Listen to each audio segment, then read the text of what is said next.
I was just doing my job. She thinks she owns the place. Sir, we're here to investigate a complaint. She was trying to bypass security. I just stopped her. Can you please explain your interaction with Miss Chen? Harassment? That's ridiculous. She's the CEO. She can't be harassed. We have footage, Mr. Jenkins. This isn't helping your case. This is a setup, I'm telling you. The chill wind whipped through the quiet, tree-lined streets of New Haven, Connecticut, on the evening of October 27th, 2022.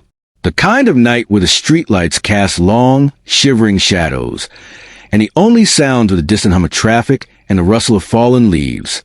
It was just after 9:30 p.m., a time when most residents were settling in for the night, unaware that a routine community check-in was about to spiral into a stark, painful illustration of unchecked authority and systemic failure. On this particular evening, Officer David Miller, badge number 482, was on patrol. Miller was a figure well known within the Internal Affairs Division of the New Haven Police Department, though for reasons that spoke volumes about the department's oversight, not its commendations. His record was a testament to a pattern of behavior that consistently raised red flags, a pattern of conduct that, according to internal documents and subsequent legal filings, comprised no fewer than 11 formal civilian complaints over a 7-year career. 11 complaints. 11. Each one a potential warning sign. Each one a missed opportunity for intervention. Yet, Officer Miller remained on the streets, his authority unquestioned by the very mechanisms designed to ensure accountability. And on this night, that unchecked authority collided violently with the accomplished, dedicated professional life of Dr. Anya Sharma. Dr. Sharma was not just any citizen. She was an emergency room physician at New Haven General Hospital, a Yale Medical School alumna, a woman who had dedicated her life to healing and service. Yet, in the span of mere minutes, she would be treated with a dismissiveness and aggression typically reserved for hardened criminals, her credentials and her humanity summarily disregarded, her experience, her education, her very identity, rendered invisible by the arbitrary power of a badge. Before we delve deeper into the harrowing details of that night and the institutional failures it exposed, where are you watching from? Take a moment to share your city or country in the comments below. Your engagement fuels our mission to shine a light on these critical stories. New Haven, Connecticut, a city steeped in history, home to one of the world's most prestigious universities. Yet, like many urban centers, grappling with its own complex tapestry of socioeconomic disparities and the ever-present tension between community and policing. The air on that late October night was crisp, carrying the scent of damp earth and the faint, metallic tang of an approaching winter. The sky was a vast, inky canvas, dotted with few indifferent stars, as Dr. Sharma navigated the familiar sidewalks of her quiet, residential neighborhood. The streetlights, spaced at regular intervals, cast pools of amber light that struggled against the encroaching darkness, illuminating the neatly kept Victorian homes and the skeletal branches of ancient oak trees. It was a scene of domestic tranquility, a stark contrast to the storm brewing just beneath the surface. Dr. Anya Sharma, at 36 years old, had earned her position, her reputation, and her profound respect within the medical community. Her journey began far from the hallowed halls of Yale, in a modest immigrant household where education was revered as the ultimate pathway to opportunity. She excelled academically from an early age, displaying a remarkable aptitude for sciences and an innate empathy that drew her towards medicine. She graduated summa cum laude from a rigorous undergraduate program, earning a full scholarship to Yale Medical School, a testament to her relentless dedication and intellectual prowess. Her time at Yale was marked by a relentless pursuit of knowledge, late nights in the library, and an unwavering commitment to her patients. She specialized in emergency medicine, a field that demanded quick thinking, unwavering composure, and profound compassion under extreme pressure. Upon completing her residency, where she served as chief resident, she accepted a coveted position at New Haven General Hospital, rapidly ascending the ranks due to her exceptional clinical skills, her pioneering research in trauma care, and her tireless advocacy for underserved communities. She had published several peer-reviewed articles, presented at national conferences, and was a beloved figure among her colleagues and patients alike. Her days were long, often stretching 14 or 16 hours, filled with life or death decisions, moments of profound grief, and moments of triumphant healing. On this particular evening, she was returning home after one such grueling 14-hour shift, mentally and physically drained, but with the quiet satisfaction of having made a difference. Her last stop before heading home was to check on her elderly neighbor, Mrs. Henderson, a sweet, frail woman who had taken a minor fall earlier in the day and whom Dr. Sharma had promised to look on.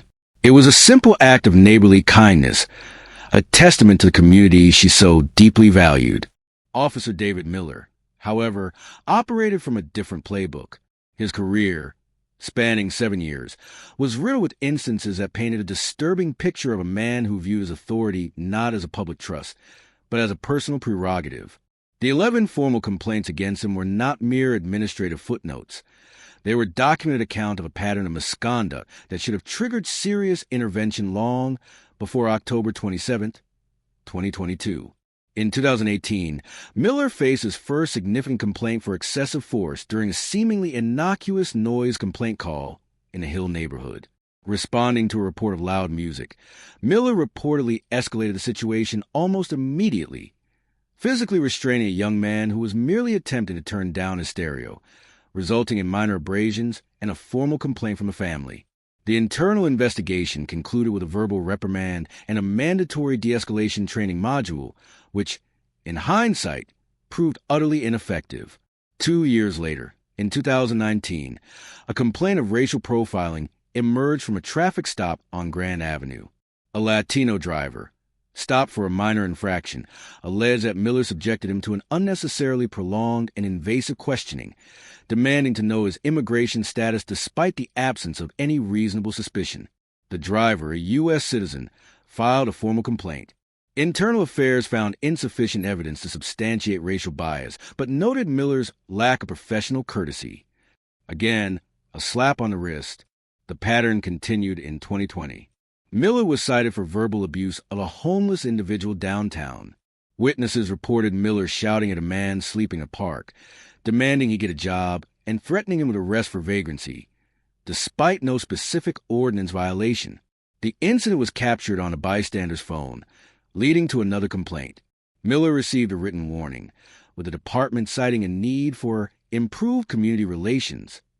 And in 2021, just a year prior to the incident with Dr. Sharma, Miller was involved in an unlawful search during a pedestrian stop near the Yale campus.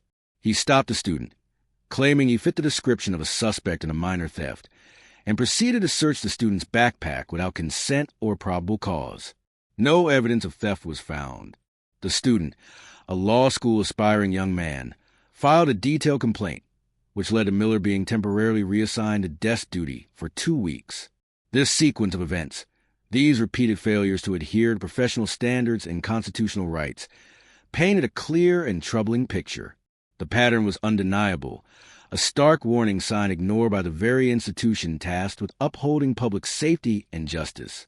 The call came into dispatch at 9:28 p.m. It was vague, laced with the kind of coded language that often precedes bias encounters. Suspicious person, possibly loitering near parked vehicles on Elm Street. Female, appears to be of South Asian descent, carrying a bag. The caller, an anonymous neighbor, had seen Dr. Sharma walking from Mrs. Henderson's house back to her car, a dark medical bag slung over her shoulder, and interpreted her presence as an anomaly in the quiet, predominantly white neighborhood. It was a perception born of implicit bias, transforming an act of care into an object of suspicion. Dr. Sharma, utterly oblivious to the call that had just been placed, was simply walking home.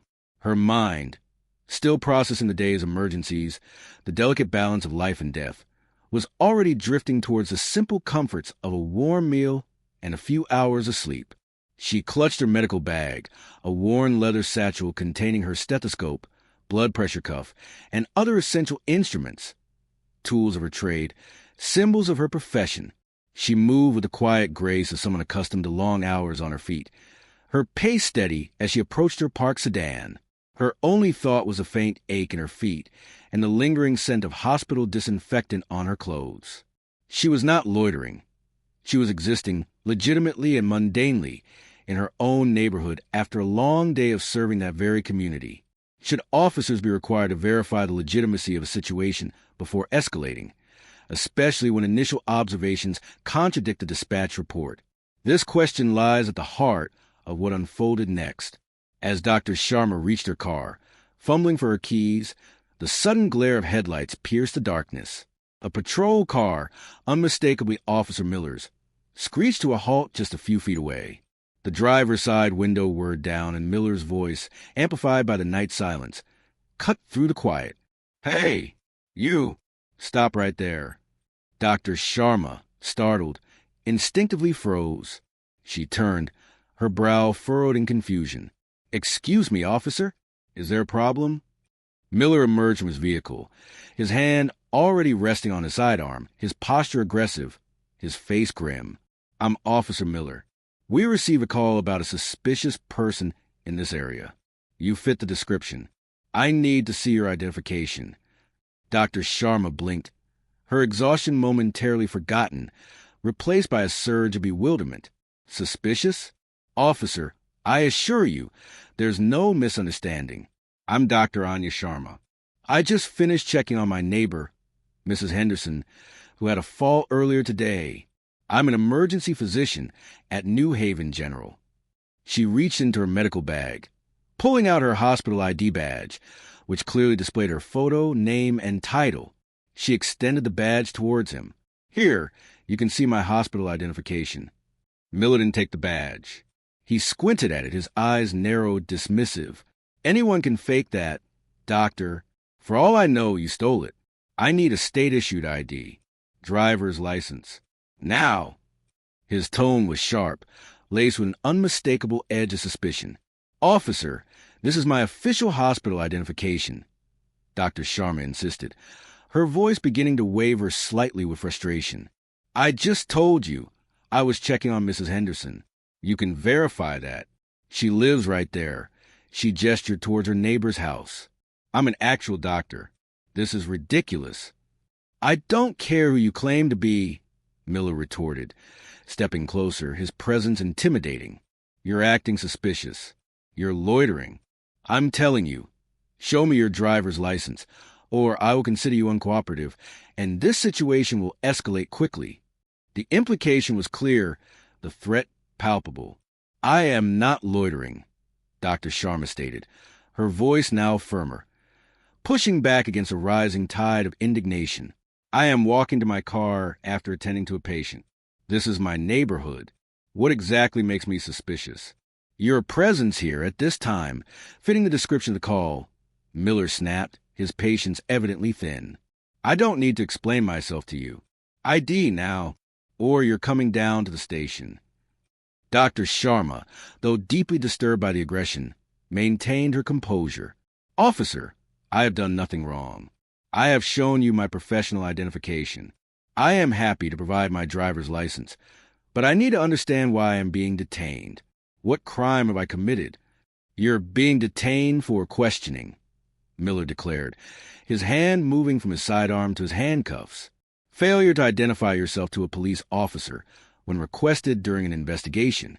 This is your last chance." At this point, the commotion had drawn attention. Lights flickered on in nearby houses.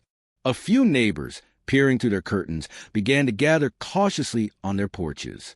One, a young woman named Sarah Chun, who had witnessed the entire exchange from her living room window, pulled out her phone and began recording. The blue and red lights of Miller's cruiser pulsed silently, casting an eerie glow over the unfolding drama. Just as Miller reached for Dr. Sharma's arm, a second patrol car pulled up, its siren mercifully silent. Sergeant Elena Ramirez, a seasoned veteran with 2 decades on the force and a reputation for level-headedness, emerged. She had heard the increasingly agitated radio chatter from Miller and decided to respond herself. She took in the scene Miller, aggressive and confrontational, Dr. Sharma, visibly distressed or composed, her hospital ID still clutched in her hand, and the growing cluster of concerned neighbors. Sergeant Ramirez walked directly to Miller, her voice low but firm. "Officer Miller, what is the situation here?" Miller, clearly annoyed by the interruption, straightened.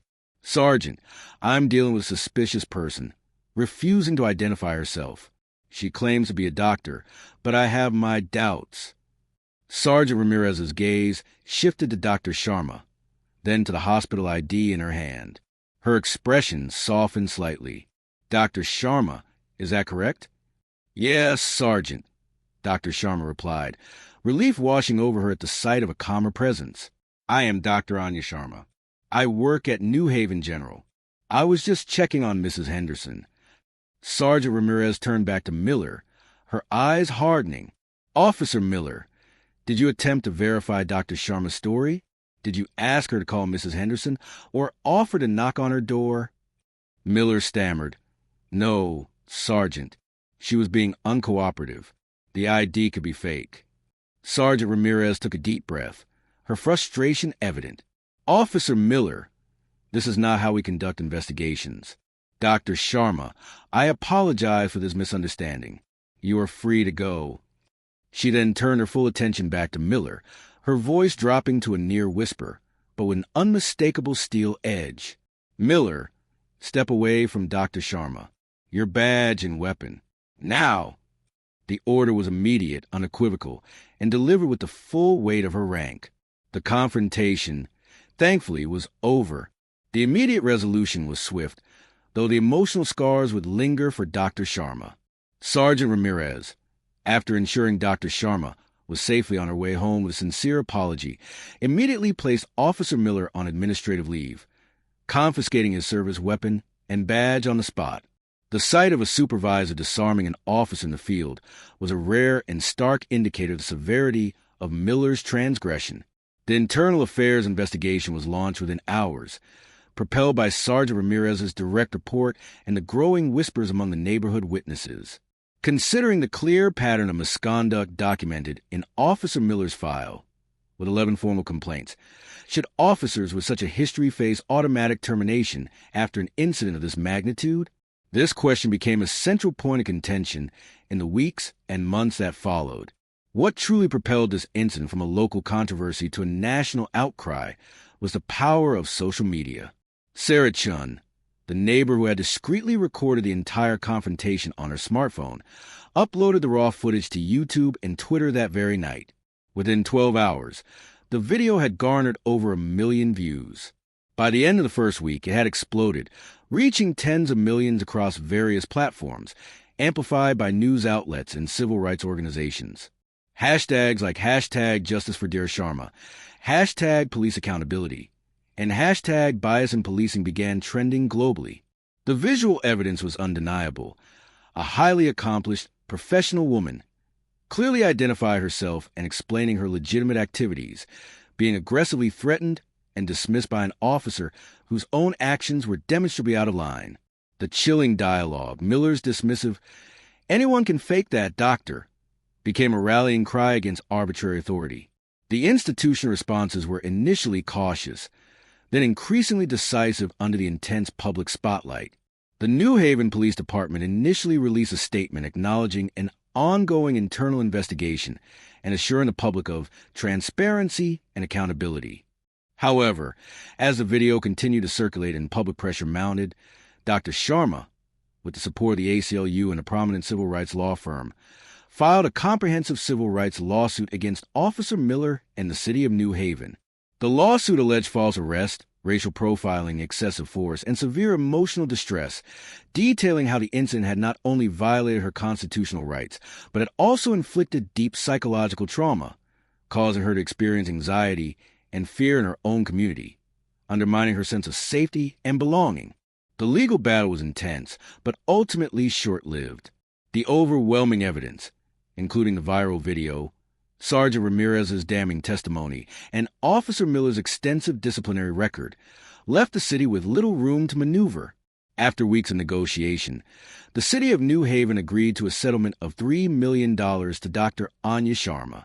It was at the time the largest settlement in the city's history for an incident of this nature involving officer misconduct and civil rights violations, a testament to the egregious nature of the officer's actions and the city's desperate attempt to mitigate further reputational and financial damage. The settlement, while a victory for Dr. Sharma, represented a significant burden on New Haven taxpayers, a direct consequence of systemic failures within the police department. The consequences for Officer David Miller were equally stark. His administrative leave was converted to an indefinite suspension without pay, pending the outcome of the internal investigation. On December 15, 2022, just under 2 months after the incident, the New Haven Police Department officially terminated Officer David Miller. The termination letter, a copy of which was later released through public information requests, cited gross misconduct, dereliction of duty, abuse of authority, and conduct unbecoming an officer. It further stated that Miller's actions demonstrated a fundamental disregard for departmental policy, constitutional rights, and the trust placed in law enforcement by the community. As a direct result of his termination for cause, the Connecticut Police Officer Standards and Training Council subsequently decertified Officer Miller, effectively revoking his ability to ever serve as a police officer in the state of Connecticut, or indeed in many other states across the nation. His career, built on a foundation of escalating complaints and unchecked aggression, was irrevocably over. In the aftermath of the settlement and Officer Miller's termination, Dr. Anya Sharma delivered a powerful, poignant testimony that resonated far beyond the confines of New Haven City Council chambers. Her voice, clear and steady despite the evident pain, articulated profound implications of her experience. "When I chose medicine," she began, her gaze sweeping across the room, "I committed my life to healing, to protecting, to serving. I spent years in grueling training, sacrificing personal time, dedicating every ounce of my being to becoming a competent, compassionate physician. I believed that my profession, my education, my very identity as a healer would afford me a basic level of respect, a fundamental immunity from arbitrary harassment, especially in my own neighborhood, after helping a patient." She paused, taking a deep breath. But on that night, none of that mattered. My Yale degree, my hospital badge, my commitment to community health. They were all dismissed, invalidated, rendered meaningless by the snap judgment of an officer who saw only suspicion where there was only service. "If this can happen to me," she continued, her voice rising slightly, imbued with a quiet but fierce indignation, "a Yale-trained physician in my own neighborhood, simply walking home from caring for an elderly neighbor, what hope is there for those without my credentials? What hope is there for young black and brown men and women who do not have a prestigious title to fall back on? What hope is there for anyone who doesn't fit a narrow, preconceived notion of normal or safe in the eyes of law enforcement?" Her testimony was a stark reminder that systemic injustice does not discriminate based on achievement or social standing. It targets based on bias, and when unchecked, it can strip anyone of their dignity and safety. It was a call to action, demanding introspection and genuine reform. Should incidents involving documented patterns of officer misconduct, particularly those resulting in large settlements and national outrage, automatically trigger a federal investigation into the department's training and oversight practices? This question became increasingly urgent as the full scope of Miller's history came to light. The New Haven Police Department, facing immense pressure and a tarnished reputation, commissioned an independent review of its practices. The findings were sobering. The investigation detailed systemic failures that went far beyond one bad apple.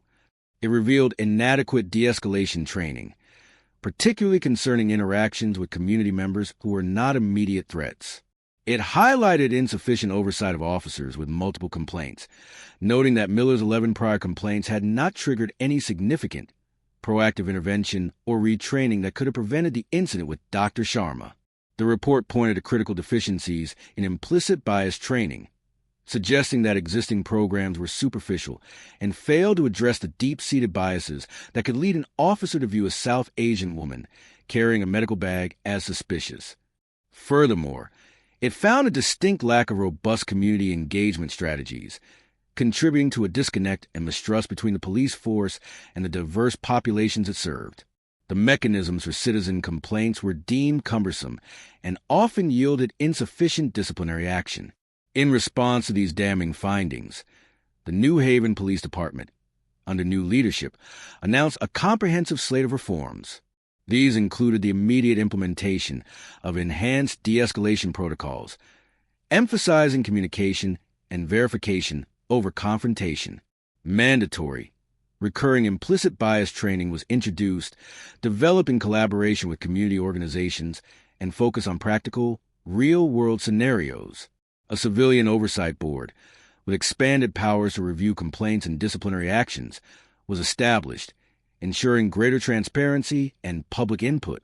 Crucially, a new early warning system was developed to flag officers with accumulating complaints for mandatory intervention, counseling, and retraining before incidents escalated. Finally, a series of enhanced community outreach programs were launched, aimed at rebuilding trust and fostering genuine dialogue between officers and residents. These reforms, while welcomed, were seen by many as long overdue, bought at the cost of one woman's trauma and millions of taxpayer dollars. The incident involving Dr. Anya Sharma and Officer David Miller was not merely an isolated act of misconduct. It was a glaring symptom of a deeper, systemic illness within law enforcement. It exposed a culture where, for some, the authority of a uniform became a license for arbitrary power rather than a responsibility to protect and serve. It laid bare the unsettling truth that implicit bias, when left unchecked and unaddressed, can override clear evidence, professional courtesy, and even basic human decency. Dr. Sharma, a highly credentialed professional, was reduced to a suspicious figure because she did not fit a narrow, prejudiced perception. Her medical bag, a symbol of her expertise and care, was dismissed as a potential prop in a fabricated story. This case underscored how easily a person's identity and dignity can be stripped away when an officer's personal biases are allowed to dictate their interactions. The consequences of this systemic failure were profound and far-reaching. Dr. Sharma, though ultimately vindicated and compensated, endured significant emotional trauma, her sense of safety in her own community irrevocably altered. Officer Miller lost his career, his professional life ending in disgrace and decertification, a direct result of his consistent failure to adhere to ethical standards and the law. The New Haven Police Department suffered a severe blow to its reputation, eroding public trust and necessitating costly, extensive reforms funded by the very taxpayers who were victimized by its failures. The $3 million settlement, while a measure of justice for Dr. Sharma, was a stark financial reminder of the cost of unchecked power and inadequate accountability. So, the challenge remains, what truly changes now? Will these reforms, announced with such fanfare, be genuinely implemented and sustained? Or will they, like so many promises before them, fade into administrative obscurity once public attention shifts? How do we ensure that the lessons learned from Dr. Sharma's ordeal lead to lasting, fundamental change, rather than merely superficial adjustments? We need concrete, enforceable policies that go beyond platitudes. Should every department implement mandatory body cam review for all citizen complaints, with immediate temporary suspension for officers who accumulate a certain number of complaints until a full review is completed? Furthermore, should there be a publicly accessible, comprehensive database of officer complaints and disciplinary actions across all departments, ensuring transparency and preventing problem officers from simply moving to another jurisdiction? Let us know your thoughts on these proposals in the comments below. This story, like so many others we cover, is not just about one officer or one department. It is about all of us. It is about the society we aspire to build, one where justice is truly blind, where authority is exercise of responsibility, and where every individual, regardless of their background or profession, can walk to their neighborhood feeling safe, respected, and free from unwarranted suspicion. We're not stopping until accountability is the norm, not the exception. It's about all of us ensuring justice for every Dr. Sharma and every citizen who deserves to feel safe, not targeted, in their own community.